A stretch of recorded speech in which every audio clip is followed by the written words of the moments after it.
Bonjour à tous. Aujourd'hui on se retrouve pour le tuto de la page numéro 5 de mon album Solstice que je réalise avec ma collection du même nom. Je vous rappelle que si vous êtes intéressé par cette collection pour réaliser mon album, je vous invite à me contacter à cette adresse mail. Pensez aussi à regarder dans la description de cette vidéo, vous y retrouverez un grand nombre d'informations importantes. En guise de soutien pour tout le travail que je partage avec vous, n'hésitez pas à vous abonner à ma chaîne pour ceux qui ne l'ont pas encore fait, à la partager et à cliquer sur le pouce vers le haut. Ce sont 3 actions qui ne vous coûtent rien du tout, mais qui me sont très bénéfiques. Et avant de passer au tuto, voici la présentation de cette page.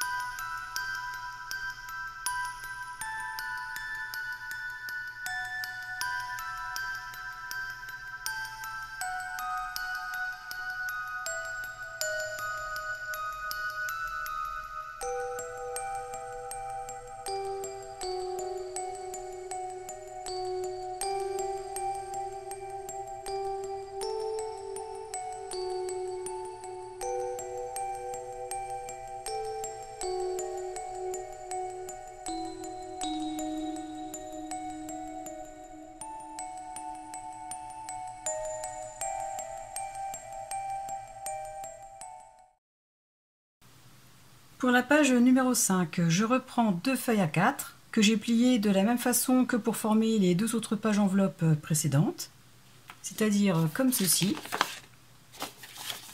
Sauf que pour cette dernière page enveloppe, je vais retirer complètement la partie au niveau du pli à 22,5 cm.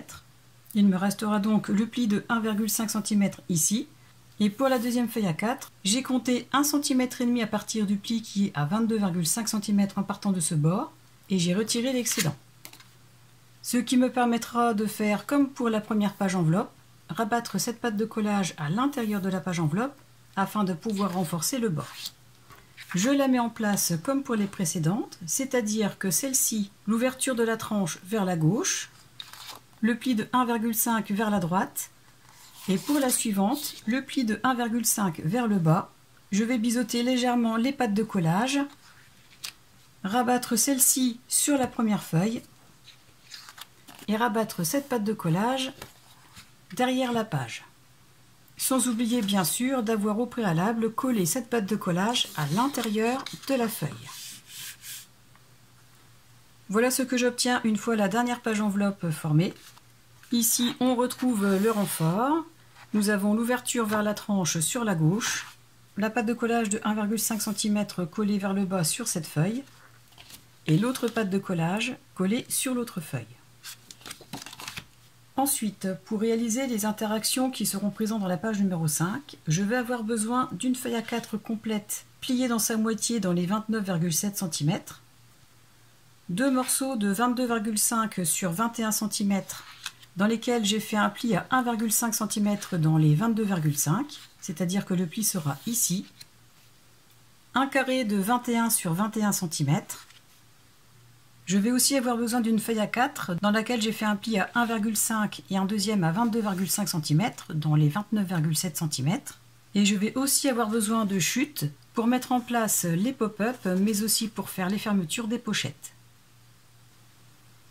Je prends les 2 morceaux de 22 cm et demi sur 21 cm, je les mets dans ce sens, c'est-à-dire le pli de 1,5 vers moi. Je vais les mater avec un morceau de cardstock Florence de couleur jacinthe, coupé de façon à laisser un liseré d'1 ou 2 mm égal tout autour, que j'ai perforé aussi avec cette perforatrice. J'en ai préparé un deuxième pour ce rabat, je vais les coller et ensuite je vais coller ces 2 feuilles en les centrant par rapport aux 4 côtés et dont j'aurai arrondi les angles avec cette perforatrice et ancré les contours. Les 2 premiers rabats sont habillés. Je ferai celui-ci en dernier puisque pour l'instant, ce qui m'intéresse, c'est de déterminer l'endroit où placer la matrice de découpe. J'ai choisi d'utiliser une matrice de découpe parce que j'ai la Big Shot Plus, c'est-à-dire qu'elle peut couper dans un format A4, et je vais utiliser une matrice de découpe d'un diamètre d'environ 9 cm. Si vous optez pour ce choix, surtout pensez à mettre une plaque neuve ou tout du moins très peu abîmée. parce que si vous utilisez ce genre de plaque en pensant la rentabiliser au maximum, vous allez obtenir ceci, c'est-à-dire de nombreuses traces disgracieuses sur votre papier, et ça risquerait vraiment de gâcher la page. Si vous n'avez pas ce genre de machine de découpe manuelle de grande taille, vous pouvez très bien aussi utiliser votre Cricut, votre Scan & Cut, ou tout simplement ce genre de cutter circulaire, ou bien celui-ci, ou celui-ci. Le plus important est de garder le même diamètre pour les deux rabats. En faisant attention de ne pas abîmer le papier avec la matrice de découpe, je vais la placer de façon à retirer le maximum de la maison et en me mettant au maximum sur l'image. Comme ceci. Si vous placez un morceau de washi, surtout passez-le plusieurs fois sur votre main avant pour retirer l'excédent de colle. Je vous suggère de le mettre à cheval sur la matrice et sur le cardstock, et non sur le papier. Je vais passer ça dans la machine de découpe et je vous montre le résultat. Voilà ce que j'ai obtenu avec le premier rabat.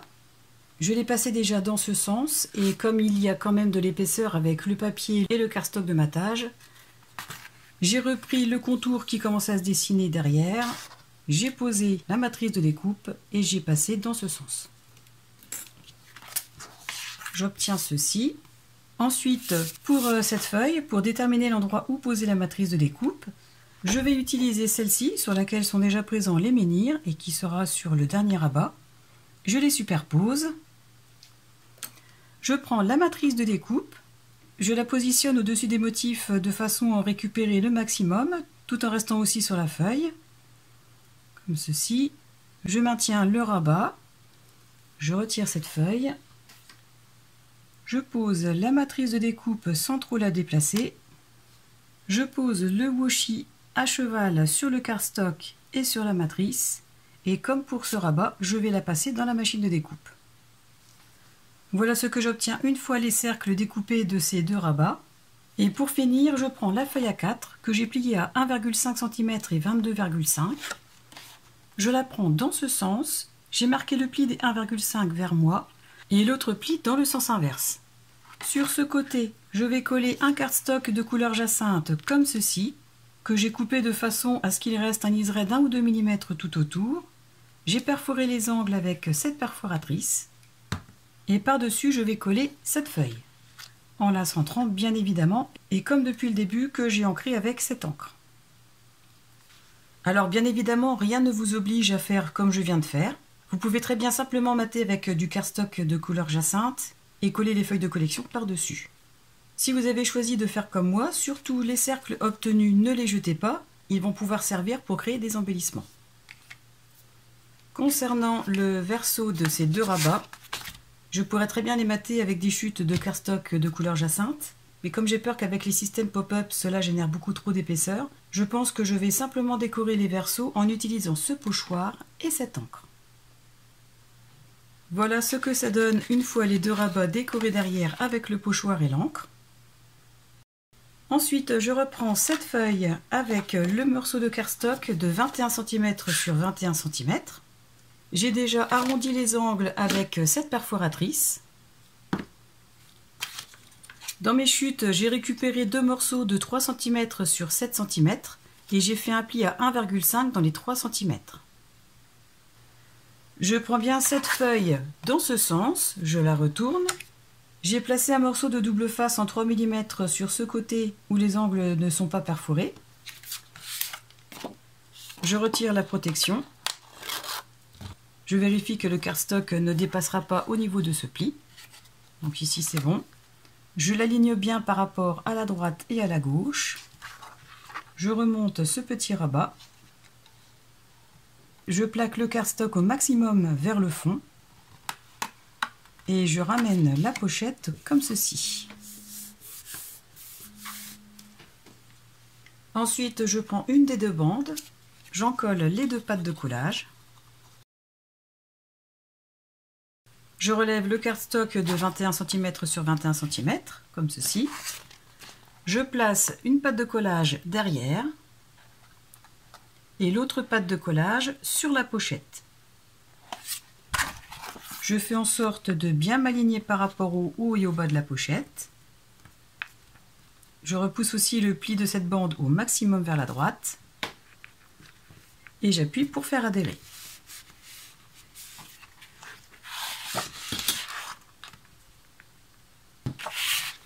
Et je fais exactement la même chose avec cette deuxième bande. La pochette est formée. Elle ne dépasse pas au niveau de ce pli. À présent, je vais pouvoir la mettre en place avec les deux autres rabats sur la page.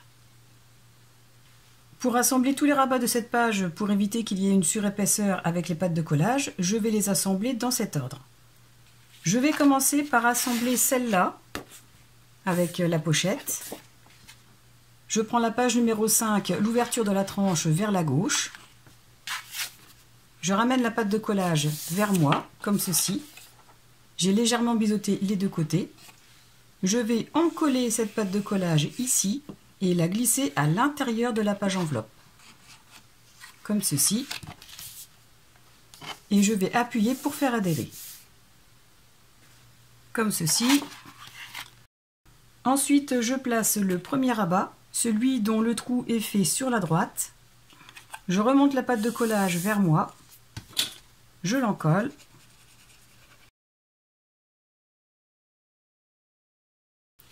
Je place une feuille de brouillon ici pour protéger l'image.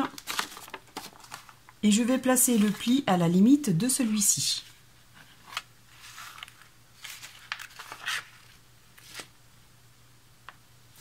Je m'aligne bien avec la droite et la gauche. Je replace le brouillon pour ne pas tacher l'image.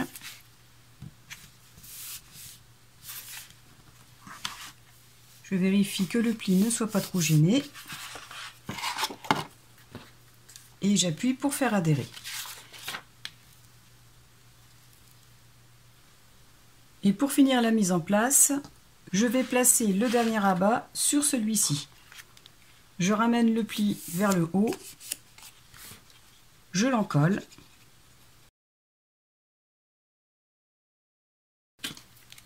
Je le positionne sur celui-ci. Je m'aligne bien par rapport à la droite et à la gauche. Je protège l'image avec un brouillon. Et j'appuie pour faire adhérer.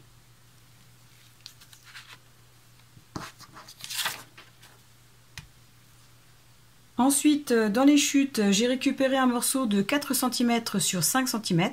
Et dans les 5 cm, j'ai fait un pli à 1,5 et à 2 cm.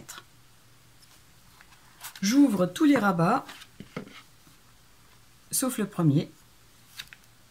Je vais encoller cette patte de collage et placer cette tirette au milieu du rabat, en mettant ce premier pli au ras du rabat, comme ceci.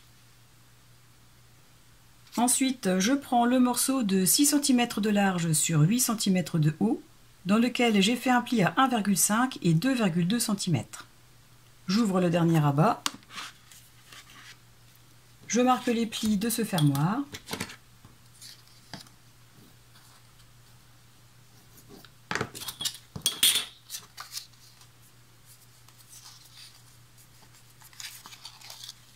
J'encolle la patte de collage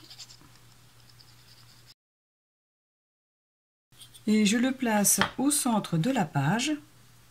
J'utilise ma règle. Je le centre.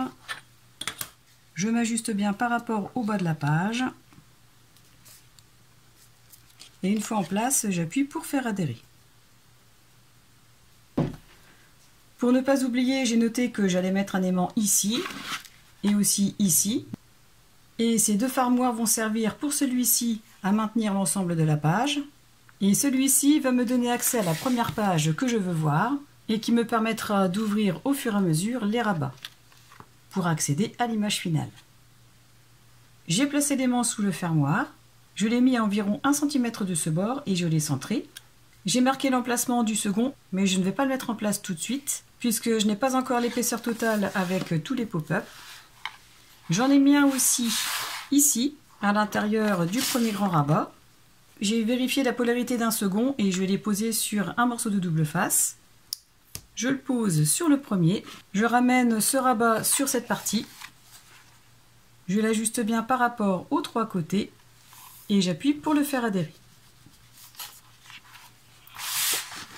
Comme ceci, ce qui va me permettre de pouvoir mater ces parties. Ensuite, concernant les pop-up que je vais installer ici et ici, il faudra d'abord mater le fond de page, mais je vais les préparer en amont. Pour celui-ci, dans cette feuille du format 30-30, j'ai détouré la maison que j'ai renforcée sur du cardstock noir de structure. Et pour celui qui se place sur cette page, il y a deux possibilités. Soit vous détourez les menhirs qui sont déjà présents sur cette page en 30 sur 30 cm, soit vous pouvez aussi les créer, et je vais vous montrer comment, en utilisant du papier aquarelle et ces deux encres. Me concernant, j'ai opté pour l'option des encres et du papier aquarelle. De cette façon, je vais pouvoir conserver cette feuille dans sa totalité. Pour réaliser ces deux menhirs, je vais donc utiliser une feuille aquarelle de la marque Florence en 200 g et lisse, une encre noire qui réagit à l'eau et une encre bleu marine. J'ai choisi ces deux couleurs de façon à me rapprocher le plus possible de celles de la collection. Je commence par déposer de l'encre bleue sur un bloc en acrylique. Je pulvérise un petit peu d'eau dessus. Je pose le papier aquarelle dessus.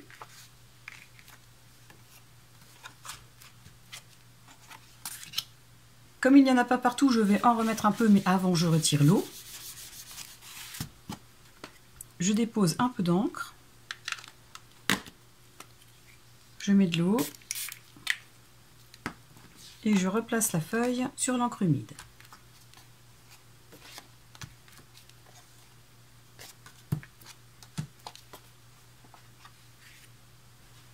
J'ai séché l'ensemble avec mon pistolet à chaleur. Maintenant, je vais faire la même chose avec l'encre noire. Je dépose un peu d'encre sur la plaque acrylique. Je pulvérise un peu d'eau. Et je pose la feuille aquarelle dessus. Alors cette fois-ci, j'en mets moins parce que l'encre noire va servir à faire les ombres des rochers.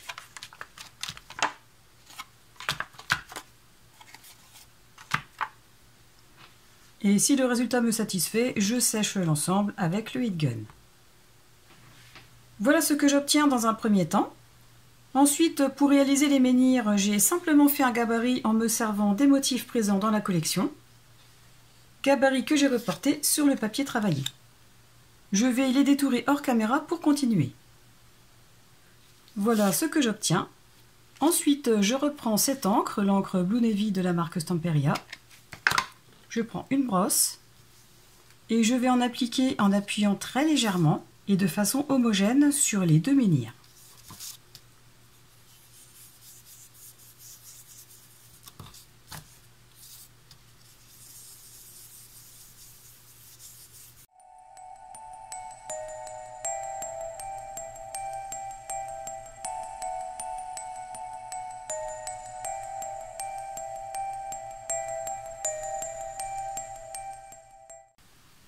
Ensuite, je dépose quelques gouttes sur les deux menhirs.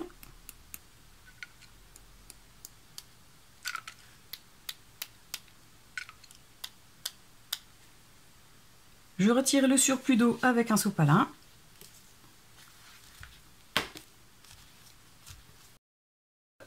Et j'obtiens de jolis effets. Et enfin, pour terminer, je reprends l'encre noire. Et j'en applique sur les contours.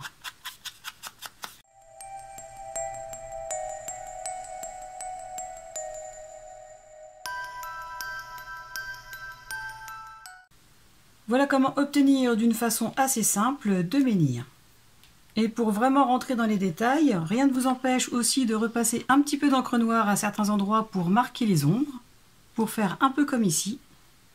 Mais vous pouvez aussi très bien laisser comme ça.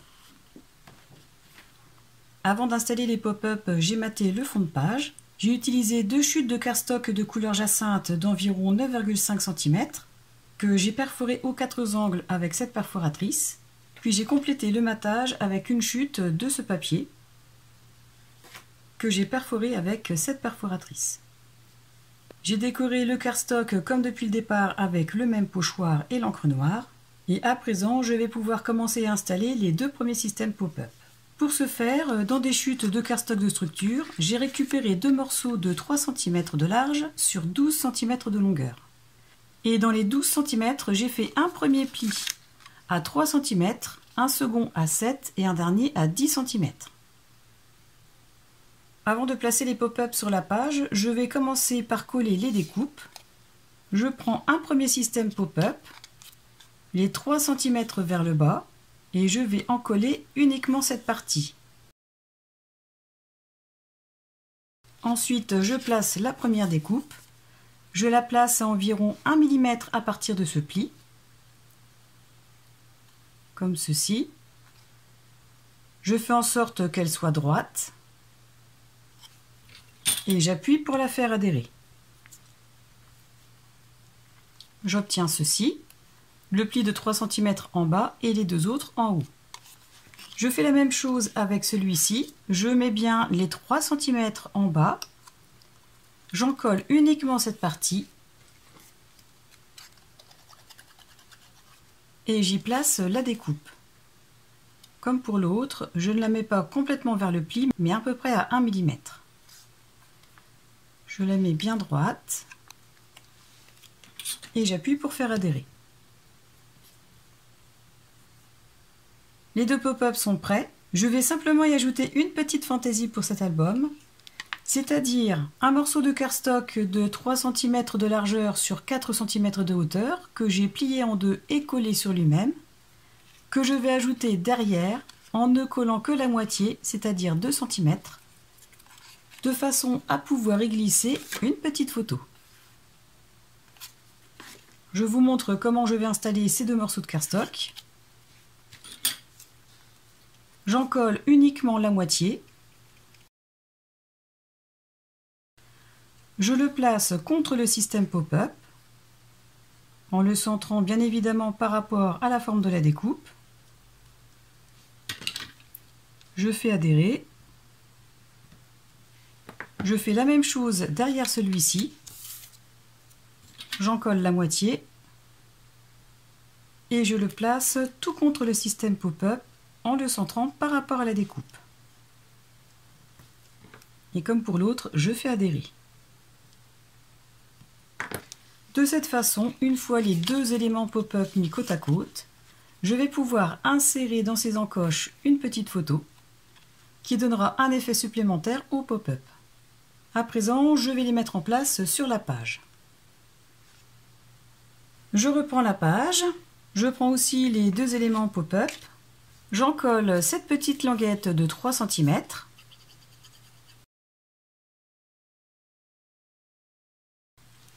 Je la place de façon à ce qu'elle ne dépasse pas de la page et en mettant l'extrémité de cette patte de collage au niveau du pli. Comme ceci. Avant de faire adhérer, je vérifie si la découpe est droite. C'est bon. Je fais adhérer. Ensuite, je replie le système pop-up de cette façon. Je vérifie qu'il soit bien aligné avec le restant du pop-up. Et s'il y a besoin, n'hésitez pas à rectifier en marquant davantage le pli. Ensuite, j'en colle cette patte de collage. Je rabats les 2 plis de cette façon et je ramène la page sur le rabat. Et j'appuie bien pour faire adhérer. J'ouvre doucement et je continue d'appuyer. Le premier pop-up est mis en place. Je vais faire exactement la même chose avec celui-ci en le plaçant juste à côté du premier. Voilà ce que j'obtiens pour le premier pop-up. Ensuite, je vais installer celui de la page suivante. à savoir la maison que j'ai détourée dans cette page et que j'ai renforcée avec du cardstock de structure. Avant de mettre en place le pop-up, j'ai coupé dans cette même feuille une bande d'environ 3 cm pour cacher la pâte de collage. Ensuite, je prends le morceau de 3,5 cm sur 17 cm de longueur, dans lequel j'ai fait un pli à 2,5 cm, 12,5 et 15 cm. Comme pour les deux précédents, je vais commencer à installer l'élément détouré. Et cette fois-ci, je ne vais pas le coller à 1 mm du premier pli, mais à 4 cm, de façon à ce que quand nous allons ouvrir ce pop-up, la maison puisse se voir. J'ai fait une petite marque repère à 4 cm à partir de ce premier pli et je vais en coller uniquement cette partie. J'y place la maison de sorcière au niveau de la ligne repère que j'ai tracée de façon très discrète. Je la centre. Je fais en sorte qu'elle soit bien droite avec la bande pop-up. Et j'appuie pour la faire adhérer. Pour mettre en place ce pop-up, je vais poser l'ensemble du système au niveau du cercle pour voir à peu près où le placer.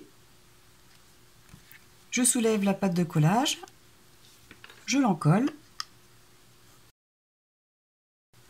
je la ramène au plus près du pli, comme ceci. Je fais en sorte que la bande soit droite par rapport au rabat et j'appuie pour faire adhérer.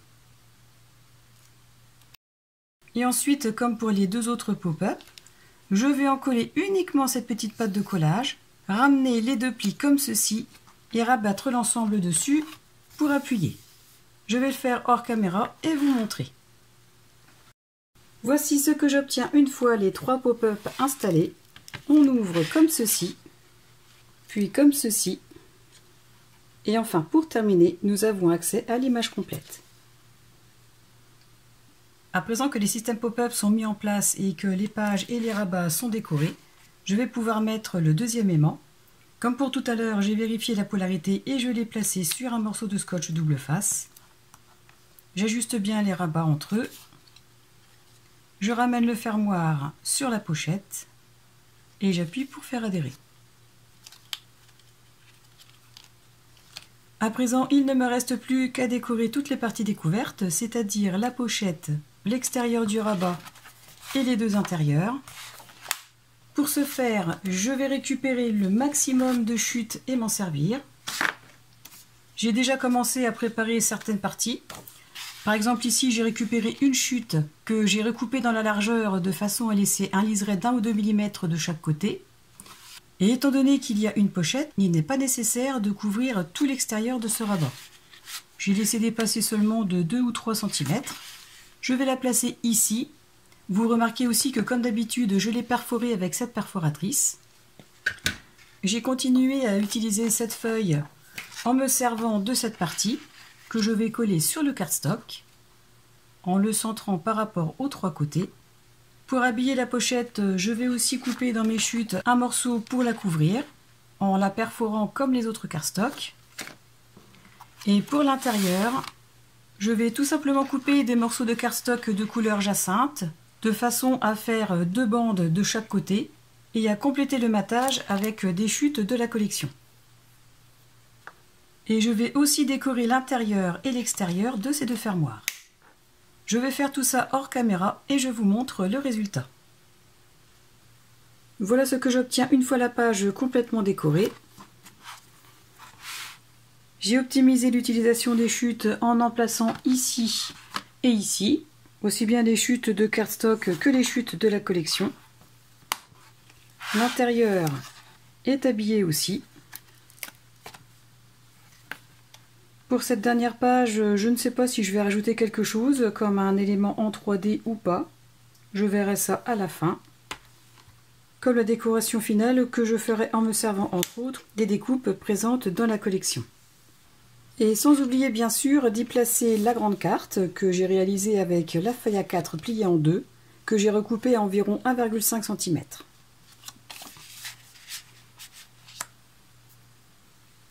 Ce tuto est à présent terminé. J'espère qu'il vous aura plu.